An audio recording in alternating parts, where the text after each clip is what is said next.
ही मुलीकडच्यांची वेगळी निघली. का हो तुम्ही कोण, मग ते तुम्ही कोण, मग आम्ही कुणबी, ते म्हटले आम्ही फुलमाळी, असं ते झालं कुठेतरी.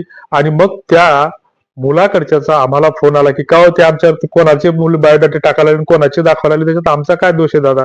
बायोडाटा टाकला, आपण खातर जमा करायला पाहिजे, आपण शहानिशा करायला पाहिजे. मात्र ब्लेम दुसऱ्यावर करायचा आपल्याला ही सवय लागलेली आहे.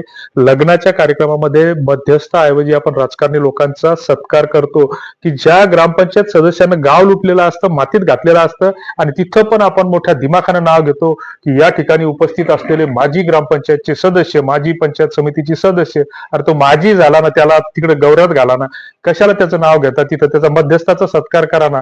असं बोललं तर सख्या मायला राग येते. त्याप्रमाणे तिथं जर म्हटलं सत्कारासाठी नावं घेऊ नका, तर तो संचलनकर्त्याच्या दुसऱ्यासाठी स्वतःसाठी काही करायचं नाही आणि अपेक्षा दुसऱ्याकडून ठेवायची. दिवसभरात 10 फोन मला असे येतात की इतका तुमच्याकडे मुली आहेत का, मग तुम्ही लग्न जुळवता का? आम्ही वारंवार सांगतो, आमचा गळा बसायची वेळ आली की विवाह संस्थेच्या माध्यमातून, सोशल मीडियाच्या माध्यमातून लग्न जुळत नसतात.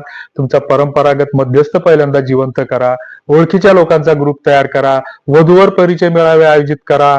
मी जर असं म्हटलं हे तुमच्या गावामध्ये आता दिवाळी झाली, आता तुळशीची विवाह पण संपलेले येतं, की आता एखादा वधूवर परिचय मेळावा आयोजित करा, तर कोण पुढाकार घ्या, कोण करावं, ते करायची ताकद क्षमताच नसते आपल्याकडे, विचारशक्तीच नसते ती, की कोणी आतापर्यंत एकही असा दिसला नाही एखादं गाव पुढाकार घेणार की या गावानं यावर्षी सप्ताह कॅन्सल केला. बरं ठीक आहे, आम्ही देवा धर्माच्या विरोधात बोलत नाही, कारण आम्ही सुद्धा धार्मिक आहोत, आम्ही सुद्धा श्रद्धाळू आहोत, परंतु